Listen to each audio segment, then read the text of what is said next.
તો મિત્રો મારું નામ છે ભાવિક પટેલ. અહીંયા ગોકુલ સાયન્સ સ્કૂલમાં હું ફિઝિક્સ ફેકલ્ટીમાં છું.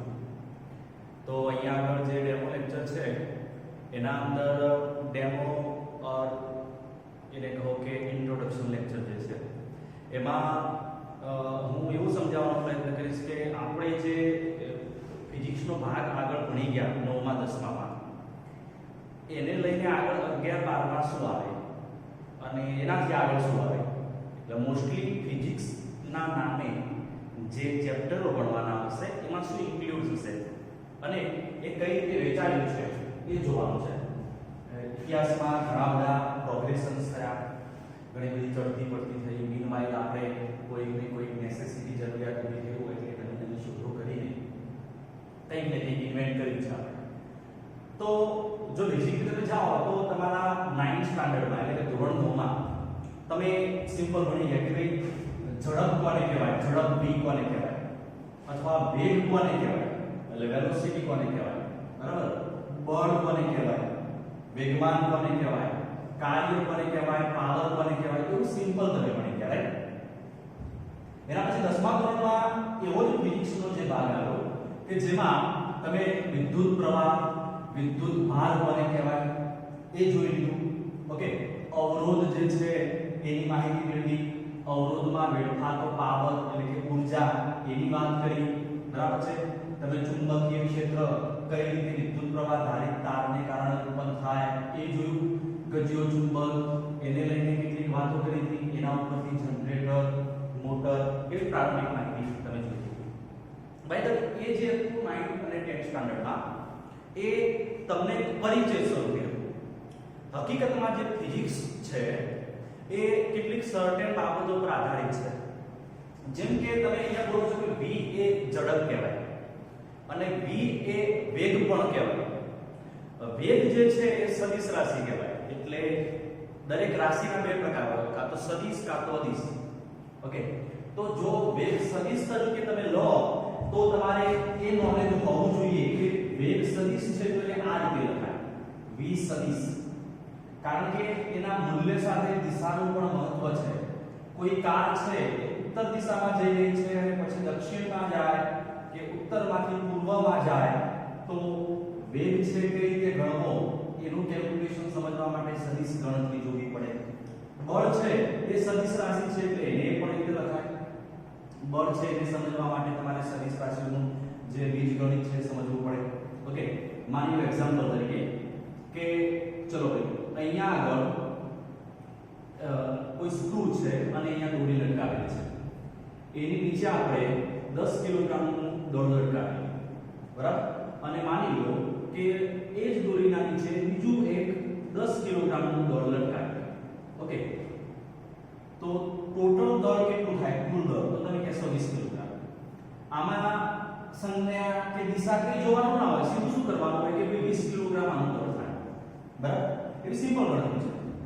પણ બળ હોય તો શું થાય, માની લો કે અહીંયા આગળ કોઈ પદાર્થ મૂકેલો છે અને તમે આ બાજુ તમે એને સમજો કે 10 મીટરના બળથી ખેંચો, એને આ બાજુ ખેંચો છો, બરાબર, અને બીજો કોઈ વ્યક્તિ છે એ પણ એને એ બાજુ 10 મીટરના બળથી ખેંચે છે.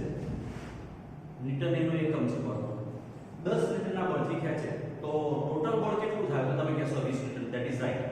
ઓકે, પણ માની લો કે એવું હોય એ પદાર્થને એક વ્યક્તિ 10 મીટરના બળથી આ બાજુ જમણી બાજુ ખેંચે અને બીજો વ્યક્તિ 10 મીટરના બળથી ડાબી બાજુ ખેંચે, તો એ પદાર્થ કઈ બાજુ ખસશે તો તમે કહેશો કોઈ બાજુ ખસશે નહીં.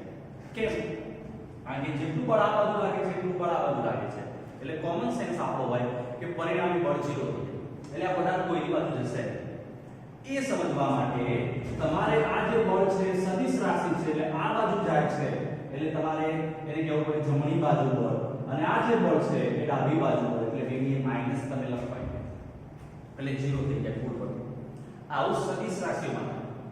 એટલે સદિશ રાશિ માટે આની ગણતરી આપણે ખાસ જોવી પડે, એટલે કહેવાય સદિશનું બીજગણિત, અલ્જેબ્રા. કાર્ય છે અદિશ રાશિ, પાવર છે અદિશ રાશિ, એ બધામાં દિશાની જરૂર ના પડે. ઓકે, તો આ જે છે પોર્શન એ તમે જોઈ ગયા હતા 9મા અને 10મામાં. તમે જ્યારે 11 માં આવો એટલે શું થાય તે જરા જોઈએ. તો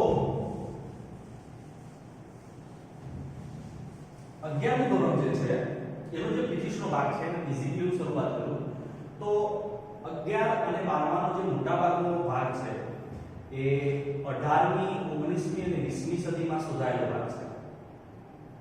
સૌથી પહેલા તો આપણે જ્યારે ફિઝિક્સ ભણવાનું ચાલુ કરીએ 11મા ધોરણમાં એ પહેલા એકમો ભણી લેવા પડે. એકમો units they are very important. એકમો ભણી લેવા પડે કારણ કે એકમ વગર શું થાય હું તમને કહું. આજથી તમે વાત કરો 19મી સદીમાં તો 19મી સદીમાં તમે જુઓ તો એ વખતે કોઈને તાપમાન માપવું હોય તો કોઈ કહે કે ભાઈ ચલો 20 ડિગ્રી ફેરનહાઇટ છે તાપમાન, કોઈ કહે કે ભાઈ 20 ડિગ્રી સેલ્સિયસ છે. તો તાલમેલ રહે નહીં. તમે અહીંયાથી માની લો કે 1000 કિલોગ્રામ ટામેટા લઈને બાંગ્લાદેશમાં વેચવા ગયા પણ બાંગ્લાદેશમાં કિલોગ્રામમાં જે છે દળ માપતા નથી અથવા એનું જે વજન છે કિલોગ્રામમાં નથી તો તમે ત્યાં જઈને વેચો કઈ રીતે? તો આખી દુનિયામાં એકમોનો તાલમેલ હોવો જોઈએ. લંબાઈ અહીંયા આગળ લંબાઈમાં જે કાપડ તૈયાર થયું બીજા દેશમાં જાય, બીજી કોઈ કન્ટ્રીમાં જાય તો ત્યાં મીટર લેખે જ એ મપાય. તો આખી વર્લ્ડમાં ગ્લોબલી મીટર લેખે માપવાનું થાય. કિલોગ્રામમાં અહીંયા માપ્યું તો બીજે કિલોગ્રામ હશે. આપણે તાલમેલ માટે પહેલા એકમો વિકસાવવા પડે. આવો આઈડિયા પહેલા ફ્રાન્સમાં હતો સૌથી પહેલા. એટલે ફ્રાન્સમાં એક મીટિંગ થઈ અને મીટિંગમાં એમણે ડિસ્કશન કરી કે ચલો આપણે પહેલા જે મૂળ એકમો છે નક્કી કરી દઈએ. તો એમણે 7 મૂળભૂત એકમો નક્કી કર્યા. એ 7 મૂળભૂત એકમો છે એ પહેલા ભણવા પડે. બધાની વાત હું કરતો નથી. તો એ એકમો એમણે નક્કી કર્યા તો એમણે નક્કી કર્યું કે ચલો ભાઈ લંબાઈ છે. તો લંબાઈ જે છે એમાં આખા વર્લ્ડમાં જ્યાં જાઓ એ લંબાઈ જે છે એનો એકમ આપણે મીટર રાખવો. મીટરમાં જ બધું માપવું નક્કી કરી. ઓકે, પછી ચલો દળ છે. દળ છે એના માટે કિલોગ્રામ. કિલોગ્રામમાં જ બધું માપવું એવું નક્કી કરી. ચલો સમય છે તો સમય માટે સેકન્ડ. બધું સેકન્ડમાં જ ગણવું. મોટો એકમ પછી તમારે કલાકમાં જવાનું થાય પણ બધું સેકન્ડમાં ગણવું પછી કલાકમાં કન્વર્ટ કરવાનું. એ રીતે વાત કરી દીધી. પછી ચલો તાપમાન. તાપમાન માટે તમે કહેશો તાપમાન તો યુઝ્યુઅલી આપણે ઇન્ડિયામાં શું વપરાય છે? સેન્ટીગ્રેડ. સેલ્સિયસમાં આપણે વાપરીએ છીએ. તો એમાં આપણે નક્કી કર્યું છે કેલ્વિન. લોર્ડ કેલ્વિનના નામ પર કેલ્વિન. ઓકે, બધું કેલ્વિનમાં માપવાનું. જરૂર પડે તો સેલ્સિયસ પણ બધું કેલ્વિનમાં આપણે સાયન્સમાં નક્કી કરવાનું એવું આપણે નક્કી કર્યું. બરાબર? તો આ રીતે આગળ તમે જાઓ તો અલગ અલગ એકમો ટોટલ 7 છે. જેનો મેં પ્રવાહની વાત કરી. તો વિદ્યુત પ્રવાહ. વિદ્યુત પ્રવાહ છે આંદ્રે મેડિકલ એમ્પિયર. એમના નામ પરથી એમ્પિયર એ રીતે છે. તો આ રીતે અલગ અલગ 7 એકમો નક્કી કરે. એમાં એવું નક્કી કર્યું કે કિલોગ્રામ છે ને આ રીતે લખવા. કિલોગ્રામને તમે આ રીતે ના લખી શકો kg. This is wrong. તમે આ રીતે ના લખી શકો kg. This is wrong. તમારે સ્મોલ kg લખવાનું. મીટરમાં આ રીતે લખવાનું. ઓકે, તમે કેપિટલ એમ ના લખી શકો એ ખોટું પડે. તો એની પણ આપણે એક ભૂમિકા નક્કી કરી. આ વૈજ્ઞાનિકના નામ પર છે તો કેલ્વિન કેપિટલ કે લખવાનું. આ વૈજ્ઞાનિકના નામ પર છે તો એમ્પિયર તો કેપિટલ એ લખવાનું. આ રીતે સૌથી પહેલા તો આપણે જ્યારે ફિઝિક્સમાં પ્રવેશ કરીએ, ફિઝિક્સ શું છે જાણવાનો પ્રયત્ન કરીએ એ પહેલા પહેલી વસ્તુ આવે એ છે એકમોની માહિતી. એકમો કયા છે અને એને કઈ રીતે લખવા. એક એકમનું પરિવર્તન બીજામાં કઈ રીતે કરવું. લાઈક મીટર છે તો સેન્ટીમીટરમાં કઈ રીતે જવું. કિલોગ્રામ છે તો ગ્રામમાં કઈ રીતે જવું. ઓકે, કેલ્વિન છે તો સેલ્સિયસ ડિગ્રી કે ફેરનહાઇટમાં કઈ રીતે જવું. એ બધાનો પરિચય. બરાબર? એટલે પહેલા તમારે એક તો શું કે ફિઝિક્સ તૈયાર કરવા પહેલા તમારે પહેલા માપદંડો નક્કી કરવા પડે કે જ્યારે આપણે બોલીશું કે બળ તો એનો એકમ ન્યૂટન, બીજી કોઈ વાત નહીં. સમય તો એનો એકમ સેકન્ડ, બીજી કોઈ વાત નહીં. એકમો નક્કી થઈ જાય પછી આપણે આ ફિઝિક્સમાં વાત કરીશું. તો મિત્રો આપણું જે ફિઝિક્સ છે એમાં મોટાભાગનું જે મેં કહ્યું તમને કે 18મી 19મી અને 20મી સદીમાં શોધાયેલું એ જે ફિઝિક્સ છે એને કહેવાય પ્રચલિત ભૌતિક વિજ્ઞાન. એને કહેવાય પ્રચલિત ભૌતિક વિજ્ઞાન. એટલે કે ક્લાસિકલ ફિઝિક્સ. પ્રચલિત એટલે ક્લાસિકલ અથવા ટ્રેડિશનલ, કન્વેન્શનલ. પ્રચલિત ભૌતિક વિજ્ઞાનનો મતલબ શું છે? તો જ્યારે હું તમને 18મી સદીની વાત કરું, 18મી અને 19મી સદીની વાત કરું, જ્યારે શરૂઆતના તબક્કામાં નવી શોધો થતી હતી, આમાં કંઈ શોધાયું નથી, નવી શોધો થતી હતી, વિદ્યુત પ્રવાહ શોધાયો છે, બરાબર, વિદ્યુત ભાર શોધાયો છે, ઇલેક્ટ્રોન પ્રોટોનની ડિસ્કવરી થઈ, એ બધું શોધાયું અને જેમ શોધો આગળ જઈ એ વખતના જે સમયગાળામાં જે પણ પ્રોબ્લેમ હતા, પ્રોબ્લેમ એટલે કે જે પણ કોયડાઓ હતા, એ બધા જ જે છે એ મોટે ભાગે તમે ન્યૂટનના સૂત્રોથી સોલ્વ કરી શકો. ન્યૂટનના સૂત્રો એટલે મેં કહેવાનો મતલબ એમ કે ન્યૂટનના ગતિના નિયમો તમે 9મા ધોરણમાં ભણી ગયા એનાથી સોલ્વ કરી શકો, અથવા એના ગુરુત્વાકર્ષણનો નિયમ તમે એપ્લાય કરી શકો. આગળ જઈને થર્મોડાયનેમિક્સના નિયમો એટલે તાપમાનના નિયમો છે એનાથી તમે સોલ્વ કરી શકો, અને તરંગશાસ્ત્ર, એ વખતનું તરંગશાસ્ત્ર તો એનાથી સોલ્વ કરી શકો. તો શરૂઆતના તબક્કામાં કેવું હતું આપણા 20મી સદી સુધી કે બધા પ્રોબ્લેમો છે મોટે ભાગે જૂનું જે ફિઝિક્સ હતું એનાથી સોલ્વ થઈ જતા. એટલે એ જૂનું ફિઝિક્સ છે એને નામ આપ્યું પ્રચલિત ભૌતિક વિજ્ઞાન. જ્યાં સુધી 20મી સદીમાં નવા સંશોધનો નાખ્યા. નવા સંશોધનો એટલે શું? આ જે છે કોમ્પ્યુટર છે, મોબાઈલ છે, એ બધાની ઇલેક્ટ્રોનિક્સની ડિસ્કવરી, એ બધી જે ડિસ્કવરી છે એ 20મી સદીના મધ્ય ભાગથી ચાલુ થઈ. એના પહેલા જે હતા એ બધા પ્રચલિત ભૌતિક વિજ્ઞાનમાં. તો પ્રચલિત ભૌતિક વિજ્ઞાનમાં તમે જાઓ એટલે સૌથી પહેલા તમારે ચાલુ કરવું પડે કે અંતર કોને કહેવાય. અંતર કોને કહેવાય? અંતર એટલે કે ડિસ્ટન્સ, અને સ્થાનાંતર કોને કહેવાય ત્યાંથી ચાલુ કરવું પડે. કારણ કે કોઈ પણ વસ્તુ જ્યારે ખસે એટલે જે ખસે એ માપ જે છે એને બે રીતે તમે દર્શાવી શકો, અંતર કાં તો સ્થાન. અંતર જે છે એમાં કહો કે ભાઈ A થી B સુધી ખસો તો 10 મીટર ધારો કે ખસે, એવું તમે લખી શકો. પણ સ્થાનાંતર જે છે એ એવું બતાવે છે કે કઈ દિશામાં 10 મીટર તો કઈ દિશામાં, તો કે જમણી દિશામાં. એટલે આ જે છે સદિશ રાશિ છે એટલે સદિશમાં આવે. ઓકે, તો અંતરમાં ખાલી આવે કે 10 મીટર અંતર આવે, પણ સ્થાનાંતરમાં 10 મીટર જમણી બાજુ દિશા સાથે એટલે સદિશ રાશિ. એટલે તમે 9મા ધોરણમાં ભણી ગયા કે ઝડપ, બીને આપણે કહેતા ઝડપ એટલે અંતર ભાગ્યા સમય. એ રીતે જો સ્થાનાંતર લો તો કહેવાય ભાઈ વેગ. વેગ એટલે સ્થાનાંતર ભાગ્યા સમય એટલે એ સદિશ રાશિ થઈ જાય. સ્થાનાંતર એટલે ઝડપ અલગ વસ્તુ થાય, વેગ અલગ વસ્તુ થાય. તમારી કારમાં, કાર કે તમે બાઇક ચલાવતા હોય, તમે કિલોમીટરમાં, ઓડોમીટરમાં જુઓ કે ભાઈ કાર છે 50 કિલોમીટર પ્રતિ કલાકની ઝડપે જઈ રહી છે, ઝડપ જ છે. તમે બમ્પ આવે એટલે કાર ધીમી કરો તો 20 કિલોમીટર પ્રતિ કલાક થઈ જાય, ઝડપ છે, સિમ્પલ, એમાં દિશાનું મહત્વ નથી. પણ એ કાર મહેસાણા બાજુ 50 કિલોમીટરની ઝડપે જઈ રહી છે તો એ વેગ કહેવાય. તો એમાં દિશાનું મહત્વ છે. તો જ્યારે સૌથી પહેલા આપણે ફિઝિક્સ ચાલુ કરીએ એટલે પહેલા વેગ, ઝડપ એનો ખ્યાલ મેળવવાનો હોય. એમાં પછી સરેરાશ ઝડપ કોને કહેવાય, તમે કલાક માટે પ્રવાસ કર્યો તો સરેરાશ ઝડપ કેટલી થઈ. પછી તાક્ષણિક ઝડપ કે ક્યારે કહેવાય એની વાત આવે. તાક્ષણિક એટલે કોઈ પણ ક્ષણે કારમાં 10 કિલોમીટરમાં જુઓ છો એ. તો આગળ જઈએ એટલે વાત આવે પ્રવેગની. પ્રવેગ એટલે એક્સેલરેશન. એક્સેલરેશન પ્રવેગ એટલે કે સમય સાથે વેગમાં થતો વધારો. તમારો બાઇક છે તમે સ્ટાર્ટ કરો અને જે આપો છો એક્સેલરેટર તમે કહો છો, એક્સેલરેટર આપો એટલે સમય સાથેનો વેગ વધતો જાય, પછી બીજા ગિયરમાં નાખો પછી વેગ વધતો જાય. એટલે પ્રવેગ જે છે એ સમય સાથે વેગમાં થતો વધારો એટલે કે એકમ સમયમાં વેગમાં થતો ફેરફાર એવું કહેવાય, અથવા ફેરફાર માટે delta v by delta t. એ પણ વેગ સદિશ રાશિ છે તો પ્રવેગ પણ સદિશ રાશિ થાય. એનો પરિચય આવે તમે 9મા ધોરણમાં ભણી ગયા, પણ આપણે જરા ડીપલી ભણવાનું હોય એનો તમે ગ્રાફ જોવા જાઓ તો આનો જે વેગ છે એ સમય સાથે આ રીતે વધતો જાય ત્યારે પ્રવેગ બને, અથવા તો ઘટતો જાય પ્રતિપ્રવેગ બને. બરાબર છે? આ જે બીજી વાત પૂરી થાય એટલે પછી આપણું ફિઝિક્સ ચાલુ થાય. આપણું ફિઝિક્સ આ રીતે ચાલુ થાય ન્યૂટનના સમયમાં.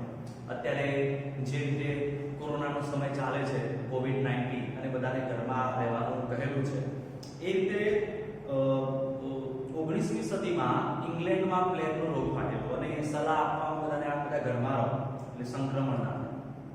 તો ન્યૂટન એમના ઘરમાં હતા એ વખતે પુસ્તકો વાંચતા અને એમની બધા જે છે એ આઈડિયાઝ બધા ઇમ્પ્લિમેન્ટ કર્યા. એમના વિચારો પરથી એક શોધ કરી છે ગતિના નિયમો. ગતિના નિયમો કર્યા. ઓકે, કે ભાઈ કોઈ પણ ગતિ થાય તો એ આ નિયમોને ફોલો કરશે. એના માટેના 3 નિયમો આપે. એ તમે નોમાં ભણ્યા છો, પણ એ ત્રણ નિયમો જે છે અગત્યના છે. એ ત્રણ નિયમો ધ લોઝ ઓફ મોશન, એની મદદથી કોઈ પણ ગતિ છે એનો લગતો દાખલો સોલ્વ કરી શકાય. આપણું જે મોટાભાગનું ફિઝિક્સ છે એમાં આ ઇમ્પોર્ટન્ટ છે. ગતિના નિયમો આપ્યા, એ સાથે સફરજન મળવાની વાત પણ તમે જોઈ છે. તો એ સાથે એમને ગુરુત્વાકર્ષણના નિયમો પણ આપ્યા. ઓકે, કે ભાઈ આ ગ્રહો છે એ કઈ રીતે સૂર્યની આજુબાજુ ફરે છે, એમને કયું બળ જોડી રાખવું છે, તો ગુરુત્વાકર્ષણ બળની મજબૂત. એના પહેલા લોકો એવું માનતા કે દે આર હેવનલી બોડીઝ, એ તો ભગવાનનું કરેલું છે, આપણે સમજી ના શકીએ, એવું કોઈ આઈડિયા નહોતો લોકોને. એમને એવું કીધું કે ગુરુત્વાકર્ષણમાં ગુરુ વસ્તુ જે છે, મોટી વસ્તુ, એ નાની વસ્તુને આકર્ષે. That is simplest. એટલે સૂર્ય છે એ લાર્જર બોડી છે, મોટી વસ્તુ છે, તો પૃથ્વી અને મંગળ બધા જે ગુરુ છે, સોરી ગ્રહો છે, એમને પોતાની આજુબાજુ ફેરવી શકે એ માટેનું જરૂરી બળ. જ્યારે આની શોધ થઈ એ વખતે ફિઝિક્સમાં નવો સિતારો આવ્યો અને લોકોને લાગ્યું કે there are many things to be invented yet. હજી ઘણી બધી શોધો કરવાની બાકી છે. જો આવું હોય તો આગળ ઘણું બધું હશે અને આગળ શોધો ચાલુ. આને કહ્યું પ્રમાણે મોટાભાગનું આપણું જે ફિઝિક્સ છે એના અંદર ઇન્ક્લુડ થાય છે. જેમ કે ગતિના નિયમો છે, એના ઉપરથી વેગમાન કોને કહેવાય, તો વેગમાન mv, દળ ગુણ્યા વેગ. બળ કોને કહેવાય, તો બળ એટલે ma, બળનું સૂત્ર, બળ કઈ રીતે લાગે, બળ લાગે એટલે કાર્ય કઈ રીતે થાય, આગળ બધું ચાલે છે. નેક્સ્ટ જે પોર્શન છે એ કાર્ય છે કે કાર્ય કોને કહેવાય, કાર્ય ક્યારે થાય. કાર્ય કોને, તો આપણે જે ડેઈલી લાઈફમાં પ્રેક્ટિકલ લાઈફમાં જોઈએ છે, આ ડસ્ટર છે મેં ઉપાડ્યું તો કાર્ય કર્યું, ડસ્ટર છે મેં મૂક્યું તો કાર્ય કર્યું, એવો આઈડિયા નથી. કાર્ય એટલે આપણે ફિઝિક્સમાં એને વ્યાખ્યાયિત કરી. જ્યારે આપણે ફિઝિક્સ લખવા બેઠા હશું એ વખતે આપણે નક્કી કર્યું ચલો કાર્ય આપણે એવું કહીશું કે જ્યારે તમે કોઈ પદાર્થને બળ લગાડો અને એનું સ્થાનાંતર થાય, એટલે કે એટલું અંતર કવર કરે, સ્થાનાંતર થાય, આપણે કોઈ દિશામાં સ્થાનાંતર થાય તો કાર્ય કર્યું કહેવાય. એટલે તમે આગળના ધોરણોમાં કદાચ જોઈ ગયા છો કે સ્થાનાંતર એટલે બળ ગુણ્યા કેટલું સ્થાનાંતર થયું, ઇન્ટુ ડી, બળ ગુણ્યા સ્થાન. બરાબર. હવે એનો મતલબ કે હું આ દિવાલ પર બળ લગાડું છું, પણ દિવાલ જે છે ખસતી નથી તો કાર્ય છે. દિવાલ ખસી શકે તો કાર્ય થઈ જાય. આપણે જરા ડીપલી જવાનું છે. એટલે સાયન્સમાં આજે એક્ઝેક્ટ એવું આવે કે એવું ના હોય કે પદાર્થને અહીંયા તમે કોઈ સપાટી પર મૂકેલો હોય અને તમે ખસેડવાનો પ્રયત્ન કરો, એટલે આ બાજુ બળ લગાડો અને એ બાજુ તમારો પદાર્થ ખસીને સ્થાનાંતર કરે, એવું સરળ હોય એવું જરૂરી નથી. તો આગળ શું હોઈ શકે કે ધારો કે તમે આ જે પદાર્થ છે એને કોઈ માની લો કે આ ત્રાંસુ બળ લગાડો, ઓકે, તો એ ખસવાનો તો ખરો. કઈ રીતે ખસવાનો, તો આપણો સુટકેસ હોય, પૈડાવાળો સુટકેસ, એને આપણે લઈ જતા હોય તો બળ છે આ ઉપર લગાડીએ છીએ તો એ સુટકેસ તો ખસે છે. એટલે જરૂર નથી કે તમારું બળ છે સ્થાનાંતરની દિશામાં લાગે. તો તમારી જે સુટકેસ છે એ સુટકેસ પર કેટલા ખૂણે બળ લગાડ્યું એ તમને ખબર હોય તો એ સુટકેસ કેટલી ખસવાની એ પણ ખબર પડી જાય. તો એ જે ખૂણો છે એને લઈને આગળ આવે cos થીટા, કેમ કઈ રીતે, ધેટ ઇઝ એક્ચ્યુઅલ ફિઝિક્સ આપણે જોઈશું કે ખૂણો કેટલો છે એના ઉપર ડિપેન્ડન્ટ છે. કારણ કે આ સુટકેસ તમે આ ઉપર બળ લગાડશો તો જમણી બાજુ નહીં ખસે, ખૂણો કેટલો છે એના ઉપર ડિપેન્ડન્ટ છે. એટલે આ આગળ દીપમાં જે છે એ નોલેજ છે કાર્ય. તમે પછી એવું જાણો છો કે ભાઈ તમે જે કાર્ય કરો, આ કાર્ય કરો એટલે કે ડસ્ટરને ઊંચકું તો એના અંદર ઊર્જા, સ્થિતિ ઊર્જા સંગ્રહિત થાય. તો કાર્ય છે એના ઉપરથી ઊર્જાના ભાગ આવે. ઊર્જા કઈ, તો કે સ્થિતિ ઊર્જા એટલે કે પોટેન્શિયલ એનર્જી, એને યુ કહેવાય. એના એક્ઝામ્પલ છે mgh, કેટલી ઊંચાઈએ તમે પદાર્થને લઈ ગયા જમીનથી, એવા સરળ સૂત્રો છે. એનાથી પણ આગળ સૂત્રો આવી શકે. એ પદાર્થને છોડી દો તો નીચે આવે એટલે ગતિ ઊર્જામાં રૂપાંતર થાય, તો k ½ mv². ઓકે, તો ગતિ ઊર્જા એ બંનેની કુલ ઊર્જાનો સરવાળો હંમેશા અચળ હોય, એટલે કે યાંત્રિક ઊર્જા સંરક્ષણનો નિયમ, એને આપણે લઈને આગળ વાત કરવાની થાય. ઓકે, તો તમે જાણો છો કે દુનિયામાં કોઈ કામ મફતમાં ના થાય. આ ડસ્ટર હાલ જે છે એ પૃથ્વીની સપાટી પર પડેલું છે, એની ઊર્જા છે એવું માની લઈએ. મેં મારી ઊર્જા ખર્ચીને કાર્ય કર્યું, ડસ્ટરની ઉપર લઈ ગયું, તો મેં જે કાર્ય કર્યું w, એની અંદર સીધી ઉર્જા સ્વરૂપે સંગ્રહિત થઈ એની અંદર છે જ જ્યારે હું છોડી દઈશ ક્રિસ્ટલને અને નીચે આવે એટલે મને ગતિ ઉર્જા સ્વરૂપે પાછું મતલબ એના અંદરની કુલ ઉર્જા જે છે ઓલવેઝ અચળ હોય બદલાય નહીં ઝીરો થાય સોરી નહીં ઓછી થાય નહીં વધે જે છે એ રીતે ઉર્જા સંરક્ષણ માટે આ જે છે એ બધું જૂના ફિઝિક્સનો ભાગ છે આની મદદથી આપણે મોટા ભાગના પ્રોબ્લેમ સોલ્વ કરી શકીએ આગળ તમે જાઓ તો આપણે વિચારીએ કે ભાઈ મેં અહીંયા કીધું કે આ પદાર્થ અહીંયા નીચે પડે છે તો તમે એવું કહેશો કે ભાઈ પદાર્થ અહીંયા ઊંચાઈ પકડી રાખ્યો હોય તો એની નીચે આ રીતે બળ લાગે છે કયું તો કે વજન બળ અથવા ગુરુત્વાકર્ષણ બળ mg લાગે છે આવું તમે કહેશો તો તમે અહીંયા શું કર્યું કે આ જે પદાર્થ છે ને તેને એરો અહીંયા બતાવ્યો શું એરો અહીંયા હોય જરૂરી છે ના ધારો કે પદાર્થ આ રીતે હોય અને એને નીચે ફેંકવાનો હોય તો આ જે એરો છે ક્યાં મૂકવો મારે અહીંયા મૂકવો કે અહીંયા મૂકવો કે એરો મૂકવો આવું અનિયમિત આકાર હોય તો એના માટે તમે ચોક્કસ કહેશો કે ભાઈ એરો ત્યાં મૂકવાનો કે જ્યાં આગળ એનું બધું દળ કેન્દ્રિત થયેલું હોય એને કહેવાય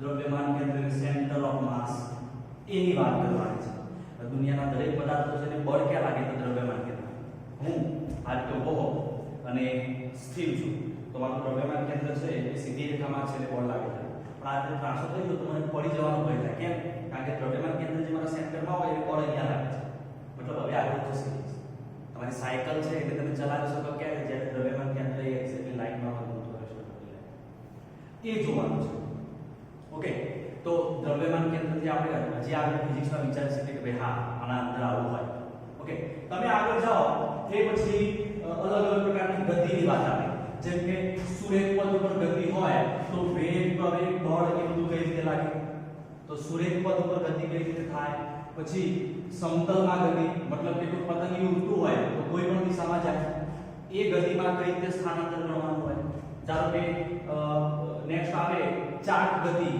એટલે કે રોલિંગ રોટેશનલ મોશન ધારો કે આપણે કહેલું છે કારનું કહેલું કે ફરતું હોય તો એનો વેગ કઈ રીતે ગણવાનો એનો પ્રવેગ કઈ રીતે ગણવાનો એનું બળ કઈ રીતે ગણવાનું એની વાત આવે પછી કોઈ દોરી હોય એનો એક છેડો પકડી રાખ્યો હોય અને આપણે વિક્ષોભ પેદા કરીએ એટલે કે એની અંદર આ તરંગ પેદા કરીએ તો એ તરંગ છે એની વાત આવે કે ભાઈ કેટલી ગતિ કરશે કેટલું આગળ જશે કેટલું અંતર કાપશે તરંગની વાત આવી જાય એ પછી આપણે સમજી શકીએ કે હા ભાઈ દોરીના અંદર તરંગ કઈ રીતે થાય પાણીમાં પથ્થર ફેંકો તો એની અંદર રિપલ્સ પેદા થાય એના તરંગો કઈ રીતે હોય ધ્વનિના તરંગો કઈ રીતે હોય તરંગની વાત એની અંદર આવે ઓકે પછી તાપમાનની લગતી વાત આવે થર્મોડાયનેમિક્સ આગળ જશો એટલે થર્મોડાયનેમિક્સમાં એવું આવે કે ભાઈ ગરમ પદાર્થ છે ઓકે ચલો માની લો 30 ડિગ્રી સેલ્સિયસ નું તાપમાન છે અને ઠંડો પદાર્થ છે એનું માની લો 10 ડિગ્રી સેલ્સિયસ તાપમાન છે બંનેને તમે વાહક સળિયા વડે જોડો તો તાપમાન જે છે એના તફાવતના કારણે ઉષ્મા ઊર્જા કઈ રીતે કાર્ય કરે